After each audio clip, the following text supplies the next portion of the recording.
Welcome to our YouTube channel Learn with Ashish. नमस्कार प्रिय विद्यार्थियों, हम लास्ट वीडियो में रिटायरमेंट और डेथ ऑफ ए पार्टनर को डिस्कस कर रहे थे। उसमें हमने विभिन्न एडजस्टमेंट रेशो की, गुडविल की adjustment, revaluation of assets and liability, distribution of profit, reserve, loss etcetera के बारे में सीखा। वीडियोज़ आपको पसंद आई होंगी तो लाइक कीजिए, शेयर कीजिए। अगर अभी तक आपने हमारे चैनल को सब्सक्राइब नहीं किया है तो हमारे चैनल को सब्सक्राइब कीजिए। इस वीडियो में हम एडजस्टमेंट ऑफ कैपिटल के बारे में सीखेंगे कि कैसे पार्टनर्स की कैपिटल को न्यू प्रॉफिट शेयरिंग रेशो में एडजस्ट करना है।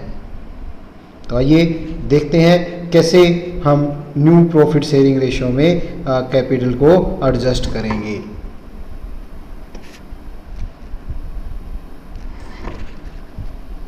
जून 2003 को बैलेंस शीट गिवन है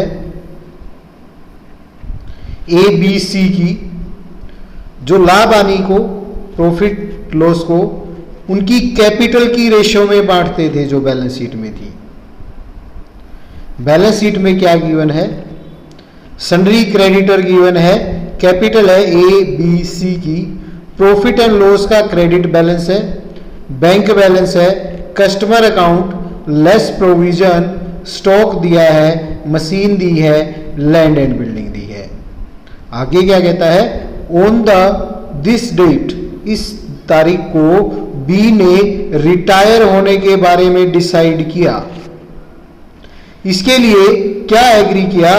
गुडविल फर्म की फिक्स कर रही है 2,25,200 और बी का शेयर गुडविल का एडजस्ट करना है AC के अकाउंट में, जो फ्यूचर में 4:3 की रेशो में लाभ हानि को डिस्ट्रीब्यूट करेंगे।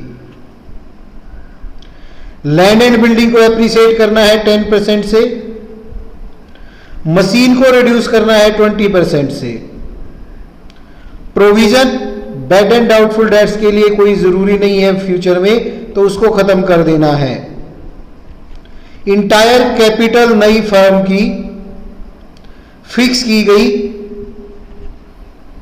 70,000 रुपीज, जो AC में उनकी नई रेशो 4:3 में एडजस्ट करनी है। कोई भी एक्सेस है या डिफिसिट है वो कैश में ले आएगा या ले जाएगा। कैपिटल अकाउंट बनाने हैं, बैलेंस शीट बनानी है फर्म की। KUK में 2004 में आया हुआ ये क्वेश्चन है, तो देखते हैं कैसे करेंगे। तो सबसे पहले हम उनकी ओल्ड रेशो निकालेंगे। ओल्ड रेशो है ABC के बीच की उनकी कैपिटल की रेशो। तो कैपिटल है 40,000 रेशो 30,000 रेशो 20,000, तो ओल्ड रेशो आ गई उनकी 4:3:2। A और C की न्यू रेशो गिवन है 4:3, तो A का गेन हो गया new share 4/7 minus old share 4/9, तो A का गेन हो गया 8/63। C का न्यू शेयर है 3/7, ओल्ड शेयर है 2/9, इसमें से लेस कर देंगे तो C का गेन आ गया 13/63। तो उनकी गेन रेशो आ गई A और C की 8:13। अब उसके हिस्से की गुडविल निकालेंगे B के हिस्से की। फर्म की गुडविल टोटल फिक्स की गई 25,200, B का शेयर था 3/9, तो B के हिस्से की गुडविल आ गई 8,400 रुपीज। नई फर्म की कैपिटल फिक्स की गई है 70,000, तो A की नई कैपिटल आ गई 70,000 इंटू 4/7 40,000। C की नई कैपिटल आ गई 70,000 फर्म की है, 3/7 उसका शेयर है, तो उसकी कैपिटल आ गई 30,000। अब हम रीवैल्यूएशन अकाउंट बनाएंगे। सबसे पहले कहा है कि लैंड बिल्डिंग को 10% से एप्रिसिएट करना है।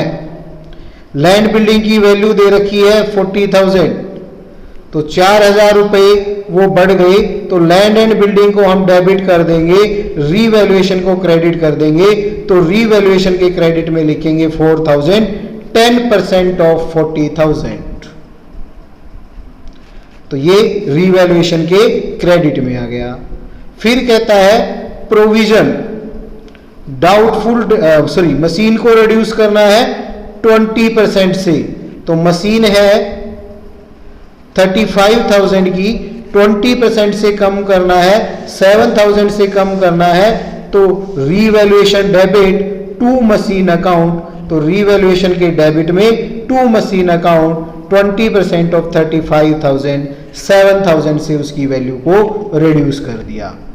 फिर कहता है जो प्रोविजन है डाउटफुल डेट्स का, उसकी कोई रिक्वायरमेंट नहीं है, दैट मीन्स के सारे डेटर अच्छे हैं। तो प्रोविजन बैलेंस शीट में है 1200 रुपीज का, तो इसको हम डेबिट कर देंगे और रीवैल्यूएशन को क्रेडिट कर देंगे। तो रीवैल्यूएशन के क्रेडिट में हमने लिखा बाय प्रोविजन 1200। रीवैल्यूएशन से रिलेटेड अदर कोई एंट्री नहीं है। फिर हम इसका प्रॉफिट नहीं या लॉस निकालेंगे, तो लॉस आ गया 1800 रुपीज, जो ओल्ड पार्टनर में उनकी ओल्ड रेशियो में जो कि आई थी 4:3:2, उसमें डिस्ट्रीब्यूट कर देंगे। तो ए डेबिट हो जाएगा 800 से, बी डेबिट हो जाएगा 600 से, और सी डेबिट हो जाएगा 400 से। फिर हम इनका कैपिटल अकाउंट बनाएंगे। कैपिटल अकाउंट में हमने सबसे पहले उनका जो बैलेंस शीट में बैलेंस दिया है वो लिखा, ए का 40,000, बी का 30,000 और सी का 20,000। बैलेंस शीट में प्रॉफिट दे रखा है प्रॉफिट एंड लॉस का, वो डिस्ट्रीब्यूट कर दिया उनकी रेशियो में, ओल्ड रेशियो में 4:3:2 आई थी, जो कि 5600 ए को क्रेडिट किया, 4200 बी को और 2800 सी को क्रेडिट किया। रीवैल्यूएशन का लॉस था वो ट्रांसफर कर दिया, ए 800 रुपए से, बी 600 रुपए से और सी 400 रुपए से डेबिट हो गया। फिर बी की हमने गुडविल निकाली थी, तो उसके अकाउंट में गुडविल क्रेडिट करेंगे। ए डेबिट हो जाएगा 3200 और बी डेबिट हो जाएगा 5200 से, सी डेबिट हो जाएगा 5200 से और ये क्रेडिट हो जाएगा। तो यहां पर बी क्रेडिट हो गया 3200 से, ए डेबिट हो गया 5200 से, सी डेबिट हो गया। अब नई फर्म की कैपिटल जो बी का है वो तो उसके लोन अकाउंट में ट्रांसफर कर देंगे। बी के बनते हैं 42,600 डेबिट क्रेडिट है, 600 डेबिट है, 42,000 वो बी के लोन अकाउंट में, क्योंकि बी के पेमेंट के बारे में कोई जिक्र नहीं किया, तो हम उसके लोन अकाउंट में ट्रांसफर कर देंगे। नई फर्म की कैपिटल के हिसाब से ए की कैपिटल आती है 40,000 और सी की कैपिटल आती है 30,000। तो जो बैलेंसिंग फिगर है कम या ज्यादा है, ए की 1600 रुपए ज्यादा है तो उसको 1600 रुपए पे कर देंगे, और सी की 12,800 रुपए कम है तो 12,800 रुपए वो ले आएगा, तो उसके लेके आने की एंट्री कर देंगे बैलेंसिंग फिगर। अब हम बैलेंस शीट बनाएंगे।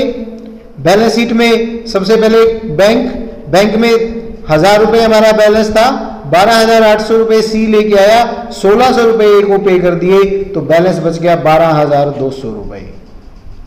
कस्टमर 23,500 के थे, प्रोविजन की कोई रिक्वायरमेंट नहीं है तो पूरे के पूरे आ जाएंगे 23,500। स्टॉक में हमने कोई चेंज नहीं किया, एज इट इज आ जाएगा। मशीन 35,000 की थी, 7,000 से हमने कम की थी, 28,000 आ जाएगी। लैंड एंड बिल्डिंग 40,000 की थी, 4,000 से इंक्रीज की थी, 44,000 आ जाएगी। क्रेडिटर में कोई चेंज नहीं है। बी का लोन अकाउंट आ गया, प्रॉफिट लॉस जो बैलेंस शीट में था वो डिस्ट्रीब्यूट कर दिया था, नहीं आएगा। ए की कैपिटल नहीं 40,000, सी की 30,000, टोटल 70,000। तो बैलेंस शीट का टोटल करेंगे तो दोनों साइड का इक्वल आएगा। इस प्रकार से हम नए फर्म की कैपिटल को एडजस्ट करेंगे और अन्य एडजस्टमेंट करेंगे। आई होप आप लोगों को समझ आया होगा। नेक्स्ट देखते हैं, बैलेंस शीट दे रखी है ए बी सी की, जो कि प्रॉफिट लॉस को उनकी कैपिटल की रेशो में बांटते हैं। क्रेडिटर दे रखे हैं, इन्वेस्टमेंट फ्लक्चुएशन फंड है, ए की कैपिटल है, बी की कैपिटल है, सी की कैपिटल है। बैंक बैलेंस है, सन्डी डेटर लेस प्रोविजन है, स्टॉक है, इन्वेस्टमेंट है, लैंड एंड बिल्डिंग है। आगे क्या कहता है, बी रिटायर हो गया इस डेट को और उसने क्या एग्रीमेंट किया कि स्टॉक को डेप्रिसिएट करना है 6% से, प्रोविजन डाउटफुल डेट्स के लिए 5% तक बनाना है, लैंड एंड बिल्डिंग को 20% से कम करना है, एप्रिसिएट करना है, बढ़ाना है। एक प्रोविजन 770 रुपए का in respect of outstanding legal charges के लिए बनाना है, इन्वेस्टमेंट को 8500 तक कम करना है, गुडविल फर्म की 10,800 है, बी का शेयर गुडविल का एडजस्ट करना है, ए सी की फ्यूचर जो रेशो है उसके अकॉर्डिंग फ्यूचर रेशो है उनकी 5:3। कैपिटल इंटायर फर्म की 28,000 ए और सी की फिक्स की गई है, जो उनकी नई रेशो 5:3 में होगी। Capital both will be adjusted on the basis, इस बेस पर एडजस्ट करनी है, कोई भी कमी है या एक्सेस है उसको पे कर दिया जाएगा या लेके आया जाएगा कैश में, एज द केस में बी। जर्नल एंट्री करनी है और बैलेंस शीट बनानी है, बी के बैलेंस को उसके एक अलग अकाउंट में ट्रांसफर कर देना है। एमडीयू में 2004 में आया हुआ क्वेश्चन है। तो पहले तो हम ओल्ड रेशो निकालेंगे, उनकी जो कैपिटल है कैपिटल की रेशो, तो old ratio A B C की होगी, 18,000 कैपिटल ए की थी, 13,500 बी की थी और 9,000 सी की थी, तो उनकी ओल्ड रेशो आ गई 4:3:2। नई रेशो ए सी की गिवन है 5:3। अब ए का गेन निकालेंगे, ए का न्यू शेयर है 5/8 और ओल्ड शेयर है 4/9, उसको लेस कर देंगे तो ए का गेन आ जाएगा 13/72। फिर सी का गेन निकालेंगे, सी का न्यू शेयर है 3/8, ओल्ड शेयर है 2/9, वो लेस कर देंगे तो सी का गेन आ जाएगा 11/72। तो ए सी की गेनिंग रेशियो आ जाएगी 13:11। अब बी के हिस्से की गुडविल निकालेंगे, फर्म की गुडविल है 10,800, बी का हिस्सा है 3/9 तो उसकी आ जाएगी 3,600। नई कैपिटल ए की निकालेंगे, फर्म की 28 है, ए का शेयर है 5/8 तो उसकी 17,500 आ जाएगी। इसी प्रकार हम सी की निकालेंगे, 28,000 इंटू 3/8 तो 10,500 उसकी आ जाएगी।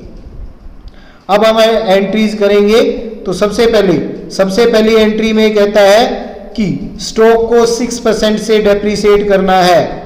स्टॉक है 8,000 का, 8,000 का 6% 480, उससे कम हो जाएगा तो एंट्री हो जाएगी revaluation account debit 480 to stock account, decrease in the value of stock 8,000 का 6%। फिर कहता है प्रोविजन को 5% तक बढ़ाना है डाउटफुल डेट्स की। प्रोविजन डाउटफुल डेट्स का 5% तक बनाना है, तो डेटर है बैलेंस शीट में 5,000 के, तो 5% हो गया 250, 100 का ऑलरेडी बना हुआ है तो 150 की एडजस्टमेंट करनी है, तो revaluation debit to provision for bad and doubtful debts, revaluation debit 150 to provision for bad and doubtful debts, increase in the provision of for bad and doubtful debts. 5% था 5,000 का, 250 हो गया, 100 ऑलरेडी था तो 150 से ये हो गया। फिर कहता है लैंड एंड बिल्डिंग को एप्रिसिएट करना है 20% से। लैंड एंड बिल्डिंग की वैल्यू बैलेंस शीट में है 25,000, तो 5,000 से इंक्रीज हो जाएगी land and building debit to revaluation account 5,000 rupees. Increase in the value of land and building 20% of 25,000. फिर कहता है प्रोविजन बनाना है आउटस्टैंडिंग लीगल चार्जेस के लिए 770 रुपए का, तो revaluation debit to provision for outstanding legal expenses credit हो जाएगा 770 रुपए से, provision made for outstanding legal charges. उसके बाद कहता है इन्वेस्टमेंट को 8500 तक कम करना है, तो बुक में इन्वेस्टमेंट की वैल्यू है 11,500, 3,000 से कम हो जाएगा। यहां पर इन्वेस्टमेंट फ्लक्चुएशन फंड भी है, तो उसको हम कंज्यूम करेंगे इसको कम करने के लिए। तो क्या हो जाएगा, investment fluctuation fund debit 3,000 to investment account, investment fluctuation fund debit to investment, 3,000 यहां चले जाएंगे, 4,500 इसमें बच गए, टोटल 7,500 था, वो ओल्ड पार्टनर्स में उनकी ओल्ड रेशियो में डिस्ट्रीब्यूट हो जाएंगे। ए क्रेडिट हो जाएगा 2,000 से, बी 1,500 से और सी 1,000 से। Decrease in the value of investment and the balance fund distributed in the old ratio, that is 4:3:2। अब हम रीवैल्यूएशन से रिलेटेड सभी एंट्रीज हो चुकी हैं, तो रीवैल्यूएशन का प्रॉफिट या लॉस निकालेंगे। 80 से डेबिट है, दूसरी में 150 से डेबिट है, तीसरी में 5,000 से क्रेडिट है, चौथी में 770 से डेबिट है, पांचवी में रिवैल्यूएशन नहीं है, तो 3,600 रुपए का प्रॉफिट आ गया। तो revaluation account debit to old partner capital account, to A capital account, to B capital account, to C capital account, distribution of profit on revaluation in old ratio that is 4:3:2। तो 1,600 से ए, 1,200 से B और 800 रुपए से सी credit हो जाएगा। अब हम गुडविल की एडजस्टमेंट एंट्री करेंगे। गुडविल हमने अभी वर्किंग नोट में निकाली थी, बी के हिस्से की आती है 3,600 रुपए, तो बी क्रेडिट हो जाएगा, ए और सी उनकी गेन रेशियो में डेबिट हो जाएंगे। तो ए कैपिटल अकाउंट डेबिट,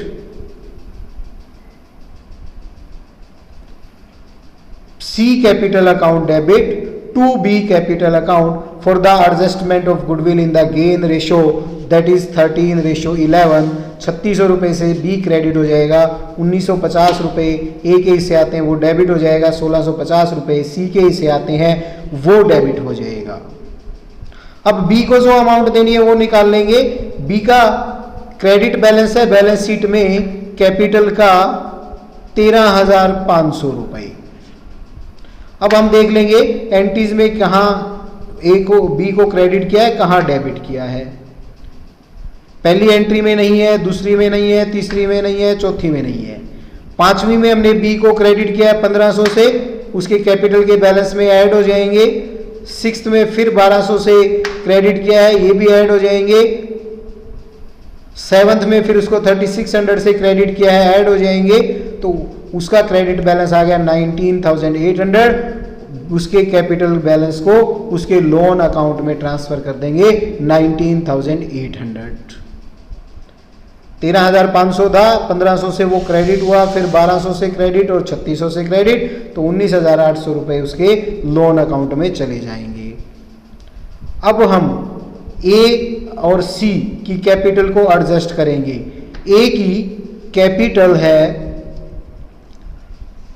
नई फर्म में 10,500, सॉरी सी की कैपिटल 1,000 रुपए से वो पांचवी एंट्री में डेबिट है, छठी एंट्री में 800 रुपए से क्रेडिट है और सातवीं एंट्री में 1,650 से डेबिट है। 9,000 रुपए उसका ओल्ड कैपिटल का बैलेंस है, तो 1,350 रुपए उसको लेके आने निकलते हैं, तो 1,350 रुपए सी ले आएगा। एंट्री हो जाएगी bank account debit to C capital account 1,350 रुपए से। अब ए का देखेंगे, ए की न्यू कैपिटल है 17,500, सेकेंड एंट्री में वो 2,000 से क्रेडिट है, सॉरी फिफ्थ में, सिक्स्थ में 1,600 रुपए से क्रेडिट है और सातवीं में एंट्री में वो 1,950 से डेबिट है। 18,000 रुपए उसकी ओल्ड कैपिटल है, तो उसका 2150 रुपये एक्सेस बैलेंस बच गया, वो पे कर देंगे। तो एंट्री हो जाएगी A capital account debit to bank account 2150 रुपये। अब हम उनका कैपिटल अकाउंट बनाएंगे। कैपिटल अकाउंट में कैपिटल का बैलेंस लिखा, ए का 18,000, बी का 13,500, सी का 9,000 रुपये। रिवैल्यूएशन का जो प्रॉफिट आया था वो क्रेडिट में लिख दिया। इन्वेस्टमेंट फ्लक्चुएशन फंड से जो क्रेडिट किया था वो लिख दिया। बी की गुडविल की अमाउंट क्रेडिट की थी, 1950 से ए डेबिट किया था, ए को डेबिट कर दिया। 1650 से सी को डेबिट किया था और बी को क्रेडिट किया था, 1650 से सी को डेबिट कर दिया और बी को क्रेडिट कर दिया। अब बी के लोन की अमाउंट को उसके कैपिटल के अमाउंट को उसके लोन अकाउंट में ट्रांसफर कर दिया। नई फर्म की कैपिटल है ए की 17,500 और सी की 10,500, तो 2150 रुपये ए के देने बचते हैं बैलेंसिंग फिगर, वो पे कर दिया। 1350 रुपये ए के सी के लेके आने बचते हैं, वो ले आया बैलेंसिंग फिगर। अब हम बैलेंस शीट बनाएंगे। बैंक का बैलेंस पहले 5500 रुपये था, 1350 एक आया, 2100 रुपये हमने ए को पे कर दिया, तो 4700 रुपये बच गया। डेटर 5000 के थे, 250 का प्रोविजन बनाया, 100 का पहले था, 150 का नया बनाया, तो 4750। स्टॉक 8000 का था, 480 से कम हो गया 7520। इन्वेस्टमेंट 11500 के थे, 3000 से कम होके आगे 8500 के। लैंड एंड बिल्डिंग 25000 की थी, 5000 से इंक्रीज होगी 30,000 की। क्रेडिटर में कोई चेंज नहीं आया, एज इट इज आ जाएंगे। आउटस्टैंडिंग लीगल चार्जेस आ गया 770 रुपये, बी का लोन आ गया, ए और सी की कैपिटल आ गई। इस प्रकार से हम ये बैलेंस शीट बनाएंगे।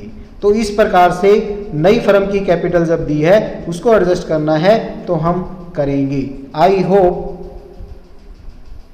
कि आप लोगों को अच्छे से समझ आया होगा कैसे हमें कैपिटल को एडजस्ट करना है। वीडियो हमारी पसंद आई, लाइक कीजिए, शेयर कीजिए और हमारे चैनल को सब्सक्राइब कीजिए। Thank you for watching. Have a nice time, have a good day.